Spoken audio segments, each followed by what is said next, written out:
school started, and September is right around the corner, Labor Day weekend, and all the things that go towards starting the fall season.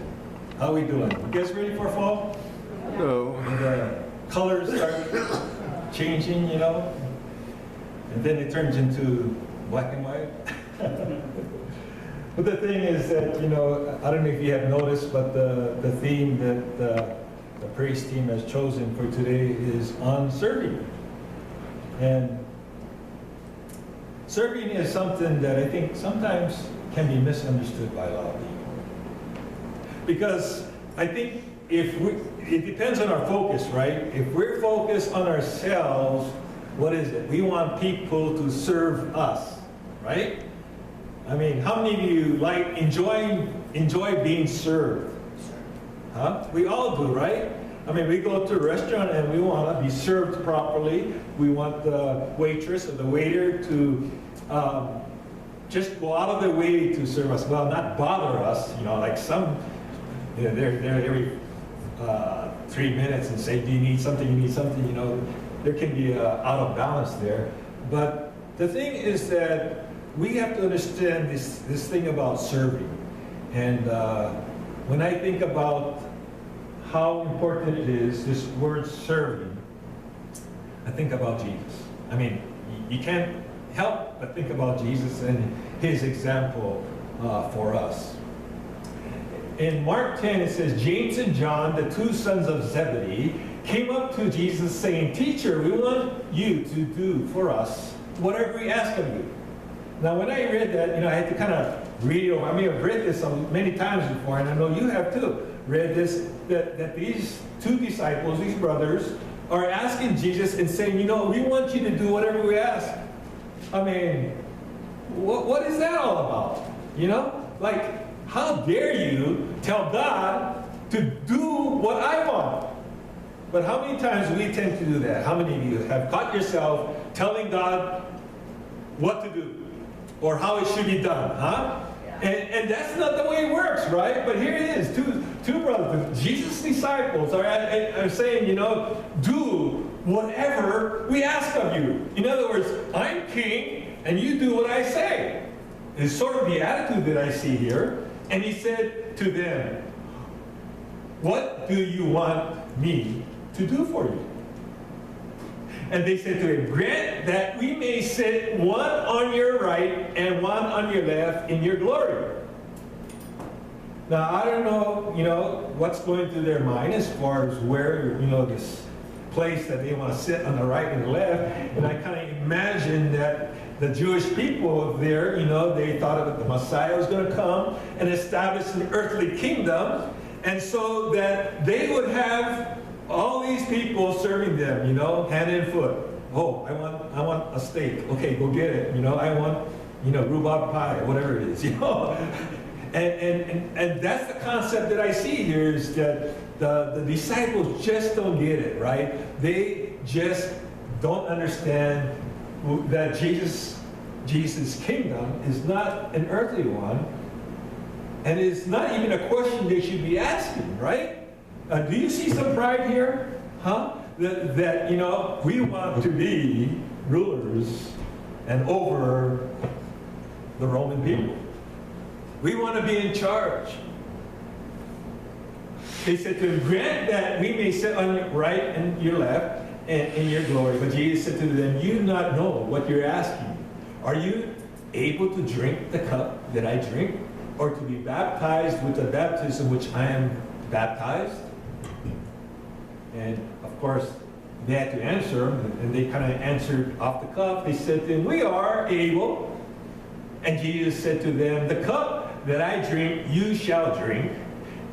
And you shall be baptized with the baptism which I am baptized. But to sit on my right or on my left is not mine to give, but is for those whom it has been prepared. Hearing this, the 10 began to feel indignant with James and John. Now you can imagine how this group dynamics is working, you know. Here, you know, you can imagine being one of the other 10 disciples and hearing two brothers saying that we want to be up there in the important place, and they're probably having a little pride issue themselves, saying, you know, well, we want to be there too. What right do you have to ask Jesus of this?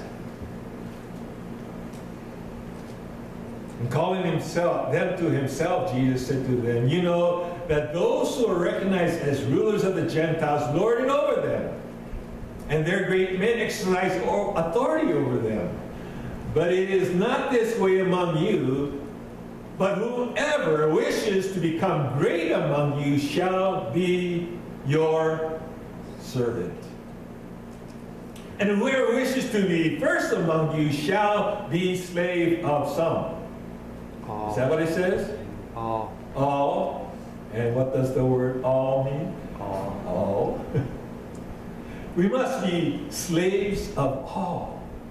For even the Son of Man did not come to be served, but to serve and to give his life a ransom for many.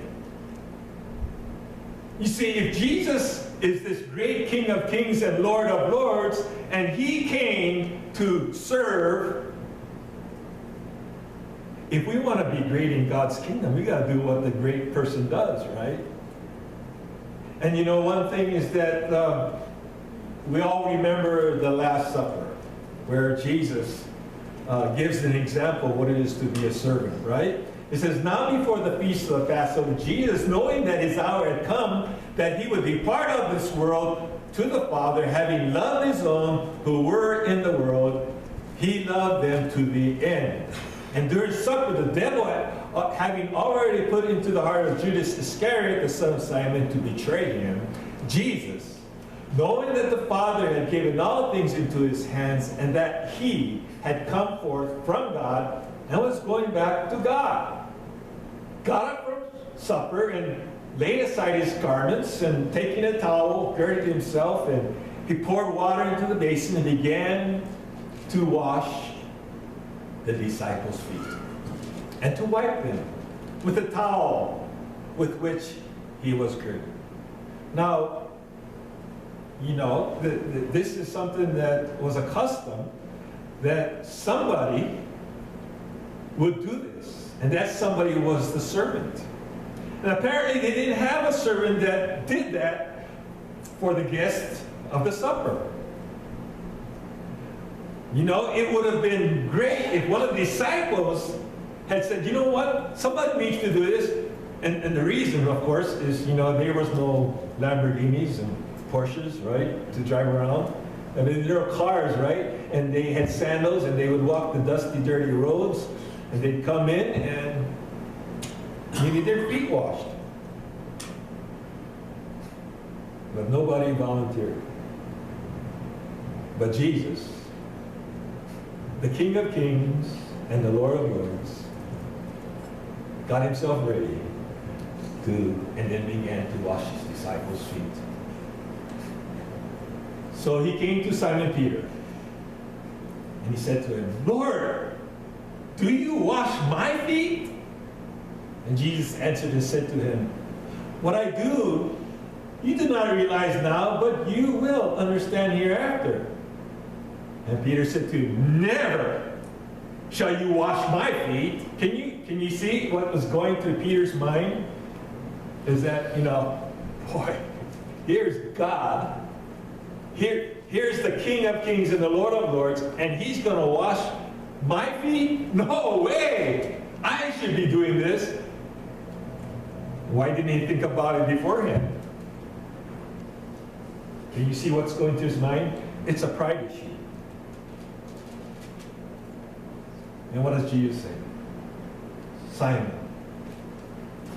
Peter, said to him, Lord, then wash not only, I missed one part. And Peter said to him, never shall you wash my feet. Jesus answered him, if I do not wash you, you have no part with me. And Simon Peter said to him, Lord, then wash not only my feet, but also my hands and my head. Wash all of me.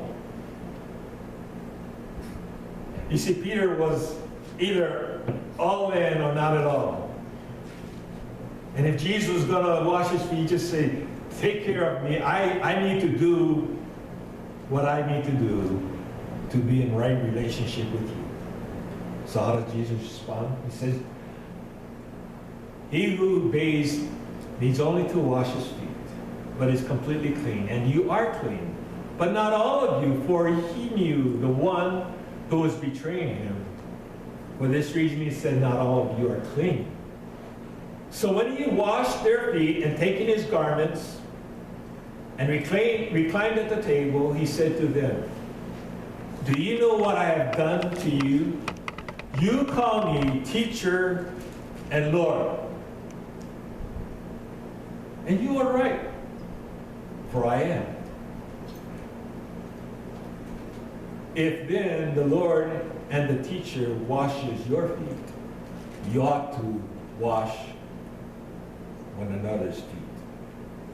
For I gave you an example that you also should do as I did to you. Truly, truly, I say to you, a slave is not greater than his master, nor is one who is sent greater than the one who sent him. If you know these things, you are blessed if you do them. You see, the thing is that we have to realize that if we want to be the disciples of Jesus, we have to do what the teacher teaches us to do, and that is to serve one another. In Matthew 6, Jesus preaches, right?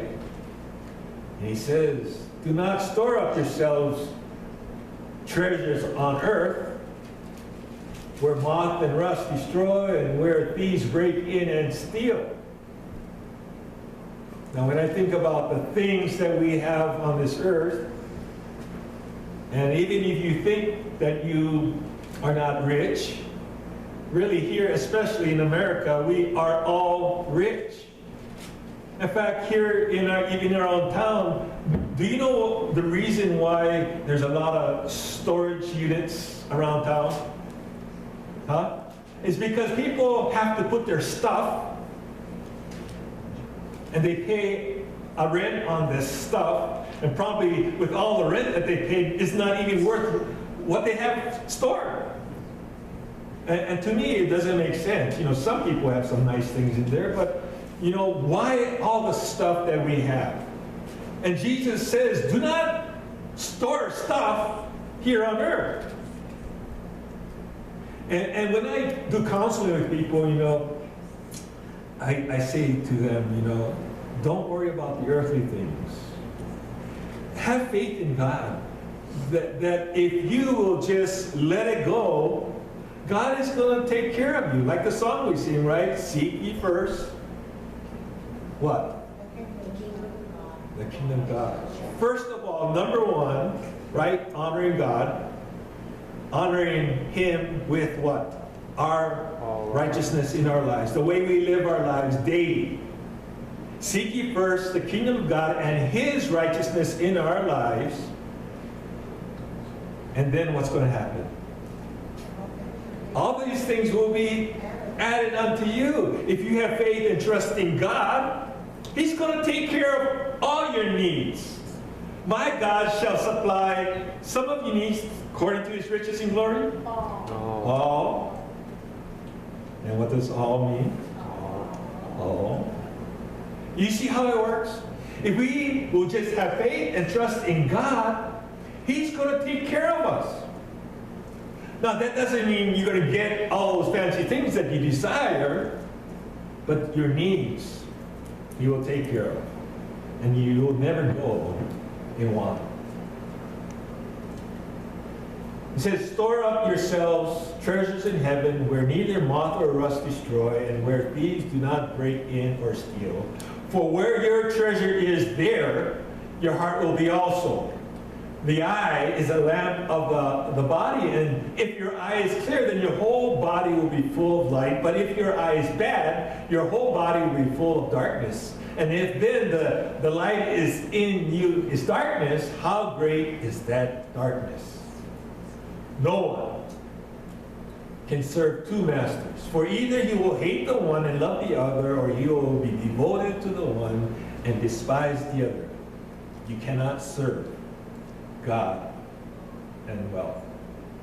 You see, in actuality, we are all servants. The question is, who are you serving? If you're serving yourself and doing what pleases you and you don't care about other people, what kind of service is that? Who are you serving? You're serving the enemy, of course. You're serving the devil. You cannot serve one or the other. You have to choose who you're going to serve. In Hebrews 6 it says, but beloved, we are convinced of better things concerning you and things that accompany salvation, though we are speaking in this way. For God is not unjust, so as to forget your work and the love which you have shown toward his name, in having ministered and in still ministering to the saints. And we desire that each one of you show the same diligence, so as to realize the full assurance of hope until the end. Do you get that? We have a hope out there that we have assurance. We have a guarantee of where our future is. And so we need to live our lives according to knowing that that is a guarantee. What does guarantee mean? Come on. What does guarantee mean? That you know you're going to get it, right? It's guaranteed. It's a promise. And Jesus says, if you give your life to me, if you live your life to me, if you seek you first the kingdom of God and his righteousness, desiring the fruit of the Spirit to be a part of your character, part of your life, that promise that he has in the future, oh, is yours. It belongs to you. It says, so that you will not be sluggish, but imitators of those who through faith and patience inherit the promise. Let's go back to that word sluggish. What does that word sluggish mean? Well, it kind of, look at the root word, right? Slug, snail, creeping, turtle. Kind of going through life, bump, bump, bump, like it doesn't matter. How many of us know how much life we have left? None of us know. But we live our lives like we've got years and years to go. And those of you who had maybe a touch of a death, near-death experience, realize that we don't know how much more life we have. Right? We can, like I remember Carol Gert saying her husband did a memorial service, and then he dropped down right in front of the group, the church, with a heart attack. Did he know he was going to die? Did he know that that day was going to be his last? And yet I see a lot of people, they're thinking about the future and worrying about future things. But Jesus says, don't worry about tomorrow, because each day has what? Enough problems for itself. Amen? Right? We have stuff to take care of each day. That doesn't mean you don't prepare for the future, but you don't know if you have tomorrow. So today is the day to serve.